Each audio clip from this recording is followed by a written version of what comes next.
Vinicius j'espère que Bellingham sera Pichichi de la Liga et l'attaquant du Real Madrid, auteur d'un doublé face au Deportivo Alavés ce mardi, a déclaré après le match qu'il était un grand fan de Bellingham avec qui il a une très bonne connexion. Nouvelle prestation XXL pour le Brésilien qui est injouable en cette fin de saison. Le 7 madrilène a marqué 2 buts au Bernabéu lors de la 36e journée de la Liga et a de nouveau été un véritable cauchemar pour la défense adverse. Logiquement élu homme du match, Vinicius Junior a parlé de son coéquipier Jude Bellingham au micro de Real Madrid TV. Il déclarait qu'il était un grand admirateur du joueur anglais, avec qui il a une très bonne connexion, et a souhaité que le milieu de terrain marque plus de buts pour qu'il soit le meilleur buteur de la Liga. Jude totalise actuellement 19 buts après 36 journées de championnat, soit juste un de moins que Dovbyk, l'attaquant de Girona. Nous avons une très bonne relation, a-t-il souligné. Je dis toujours que je suis un grand fan, il a tout fait pour bien s'intégrer et il est heureux, nous aussi. J'espère qu'il pourra marquer plus de buts pour devenir le meilleur buteur de la Liga, a déclaré Vini. Vinicius a aussi remercié les fans pour leur soutien et s'est réjoui du bon moment du Real Madrid avant la finale de la Ligue des Champions. Tous les moments que nous passons avec nos fans, nous les apprécions. Toutes les personnes qui sont derrière nous sont très importantes. C'est un match qui ne valait rien, ni pour Alavés ni pour nous, mais nous avons tout fait pour que les supporters en profitent beaucoup, a-t-il conclu. Ancelotti a choisi ses deux latéraux gauche pour la saison prochaine. Le côté gauche défensif du Real Madrid est un sujet dans les bureaux de Valdebebas. Le club a 4 options sur la table pour 2 postes. Les places à Madrid sont extrêmement chères et plus particulièrement pour la saison prochaine. Le secteur offensif va être très chargé, le milieu de terrain aussi, et en défense également. Particulièrement sur le côté gauche où tout n'est pas encore très clair puisque le Real Madrid a 4 joueurs à sa disposition pour seulement 2 postes. Jusqu'à preuve du contraire, la tendance est toujours à une arrivée d'Alphonso Davies dans la capitale espagnole puisqu'il ne lui reste plus qu'une année de contrat, que le Bayern Munich va le vendre cet été et que lui est déjà prédisposé à signer au Real. L'intérêt du club madrilène est d'ailleurs la raison pour laquelle le Canadien n'a pas prolongé. Qui dit recrutement, dit aussi départ à Madrid. Le Real dispose actuellement de Fran Garcia, sous contrat en 2027, ainsi que de Ferland Mendy, sous contrat jusqu'en 2025, et il était un temps assez clair que le Français serait celui qui verrait son aventure madrilène prendre fin après ses blessures et un passage à vide. Sauf que Ferland s'est bien soigné et est revenu fort. Moi, je le prolongerai immédiatement parce que c'est le meilleur latéral gauche défensif du monde, répond sans cesse Carlo Ancelotti à ses dirigeants dès lors qu'il est sondé par un membre de la direction madrilène. L'Italien est en effet le premier défenseur de son joueur et les statistiques parlent aujourd'hui pour lui. De fait, une prolongation est plus probable qu'un départ. D'après le média Relevo, c'est alors Fran Garcia qui se retrouve sous la menace d'une arrivée de Davies malgré son contrat longue durée avec le club. Le joueur est un peu mieux sur la fin de saison, mais il n'apporte pas suffisamment de garanties défensives pour son entraîneur même si la staff est content de sa progression et de son implication.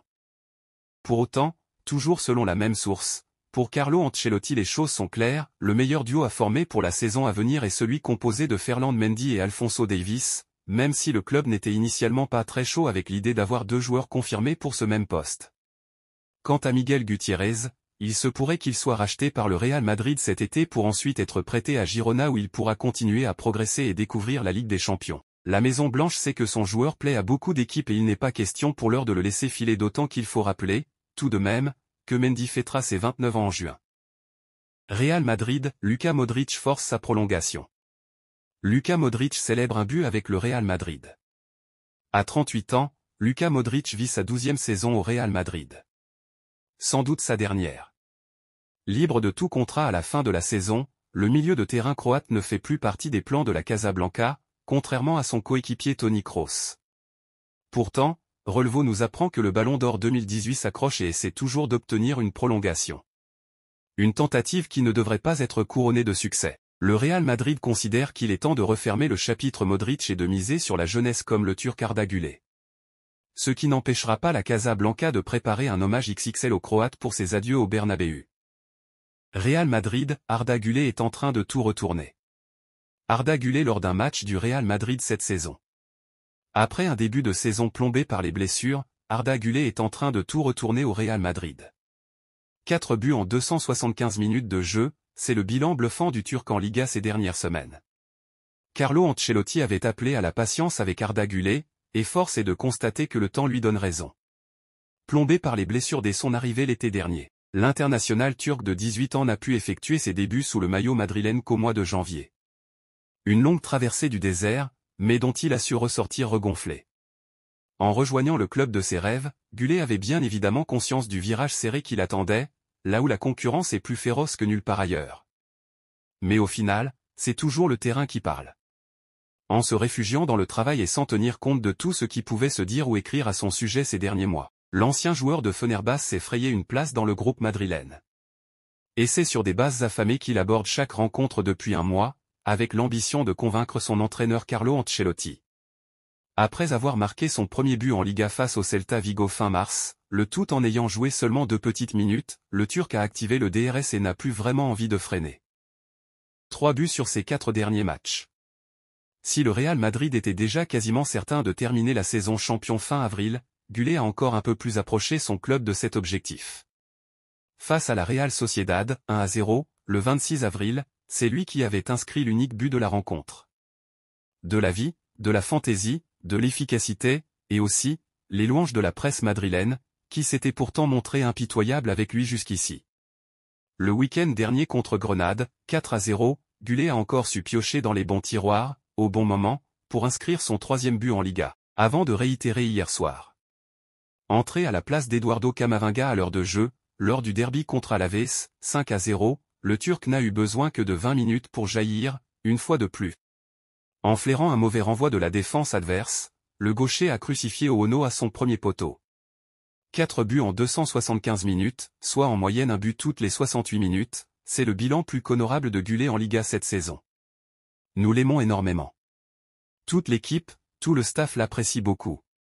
C'est le plus jeune de l'équipe, il a un don. Il marque des buts même quand il ne doit pas le faire, le ballon est amoureux d'Arda, c'est clair. Nous sommes très heureux qu'il soit ici et qu'il puisse être là à l'avenir, a loué Carlo Ancelotti au sujet de son joueur après le match. De quoi refroidir les clubs potentiellement intéressés cet été. Nacho mérite de jouer l'Euro, c'est le meilleur central espagnol actuellement dans l'émission El Sanedrin del Larguero, a été évoqué la saison du capitaine du Real Madrid, et ses possibilités d'être convoqué pour l'Euro. Nacho Fernandez, joueur du Real Madrid depuis sa jeunesse, a récemment remporté le titre de la Liga en tant que premier capitaine du Real. Il a pallié les blessures de Militao et d'Alaba cette saison, jouant un rôle clé dans plusieurs matchs de Liga et en atteignant la finale de la Ligue des Champions. Une année de rêve pour l'Espagnol, pour qui beaucoup réclament déjà sa présence au championnat d'Europe. Nacho a été appelé par le sélectionneur pour la dernière fois le 18 juin 2023 et n'a plus été rappelé depuis. Luis de la Fuente doit donner sa liste dans quelques semaines. Nacho doit-il aller à l'Euro? Meana, au championnat d'Europe, Vivian, Laporte, le Normand vont prendre la place de Nacho, alors qu'il a muselé Alan et Harry Kane. Cubarsí a joué demi-temps et demi, et quand un gros match est arrivé, il a été moyen. Ils vont prendre la place de Nacho Fernandez. Nous devons trouver un défenseur central qui soit compétitif à ce niveau. Cubarsí a joué 2 matchs et il va aller à l'Euro, Vivian aussi et Nacho non. Manu Carreño, pour moi, si Nacho est sur la liste pour le championnat d'Europe, c'est bien, mais s'il n'y va pas, ce n'est pas grave. Je ne pense pas qu'il ait un niveau nettement supérieur à celui des autres défenseurs centraux. Jesus Galgo, le sélectionneur a joué avec d'autres joueurs lors des éliminatoires, mal ou bien, il les a fait passer. Il les connaît, il les a pris. Maintenant, il faudrait qu'il fasse marche arrière. Mercato, Joao Félix face à un mur sans option d'achat par l'Atlético Madrid, Joao Félix n'est pas certain de rester au FC Barcelone. L'entraîneur du club catalan, Xavi, n'est pas favorable au maintien de l'attaquant portugais dans son effectif. Joao Félix déçoit à Barcelone. Le FC Barcelone va donc repartir avec Xavi. Alors qu'il avait annoncé son départ en cas de saison blanche, l'entraîneur catalan s'est finalement rétracté pour poursuivre son aventure à la tête des Blaugrana. Une bonne nouvelle pour certains, une mauvaise pour d'autres. Notamment pour Vitor Roque, qui n'a pas les faveurs du champion du monde 2010. Que le Brésilien se rassure, il n'est pas le seul. Un joker en 2024 en effet, Joao Félix, 24 ans, fait également partie de ces joueurs qui n'ont pas vraiment la cote auprès du quadruple vainqueur de la Ligue des Champions. Leur histoire commune avait plutôt bien commencé puisque le Portugais, 10 buts et 6 passes décisives cette saison, a débuté 17 des 20 premières rencontres auxquelles il a pris part sous la tunique barcelonaise. Ses performances de qualité l'ont d'ailleurs poussé à multiplier les sorties pour clamer son amour au Barça. Une époque qui semble bien lointaine. Depuis le début de l'année 2024, la donne s'est complètement inversée. Il est passé de 85% à 33,3% de titularisation, 7 sur 21. Un recul très net dans la hiérarchie qui ne l'a clairement pas mis en confiance, lui qui n'a marqué qu'un seul petit but en sortie de banc depuis janvier. Malgré tout, l'ancien joueur de Benfica fait contre mauvaise fortune bon cœur puisqu'il envisage de rester en Catalogne alors que son prêt sans option d'achat va prendre fin au terme de la saison. Joao Félix dans le flou alors, quel avenir pour le Lusitanien? En difficulté financière, le Barça n'a pas les moyens de payer les 60 millions d'euros réclamés par l'Atlético Madrid. Un nouveau prêt avec option d'achat a longtemps été d'actualité, mais Xavi n'est pas enclin à le conserver dans son effectif. Deux clubs prestigieux foncent sur Vitor Roque. Comme le rapporte AS dans ses pages intérieures, ça commence à chauffer pour Vitor Roque. Xavi reste campé sur ses positions et ne semble pas compter sur le joueur à court-moyen terme. De son côté, l'agent du joueur a déclaré que si départ il y a, ce sera uniquement sous la forme d'un transfert sec. Or le journal Sport explique que deux clubs et non des moindres sont intéressés par ses services. L'Inter et Porto aimeraient l'accueillir sous la forme d'un prêt. Reste à savoir ce qu'en pensera le principal intéressé. En attendant, le transfert de Tigrino a tout du flop. Pour rappel, il est arrivé en janvier dernier contre 30 M € plus 30 de variables. Naples, l'agent de Kvichak Kvaratskhelia sort du silence. Kvichak Kvaratskhelia avec Naples en Serie A. Avec le départ de Kylian Mbappé à la fin de la saison, le PSG va se réorganiser. L'une des grandes cibles estivales est à aller chercher du côté de Naples où le profil de Kvichak Kvaratskhelia, 23 ans, plaît beaucoup. Faire venir le Géorgien est séduisant sur le papier mais l'opération a un coût. D'après nos informations, le club italien réclamera 150 millions d'euros pour le transfert de l'ailier, lequel s'apprête à disputer l'Euro avec son pays. Nous vous l'indiquions également. Les Partenopais ne perdent pas espoir de prolonger leurs joueurs, sous contrat jusqu'en 2027.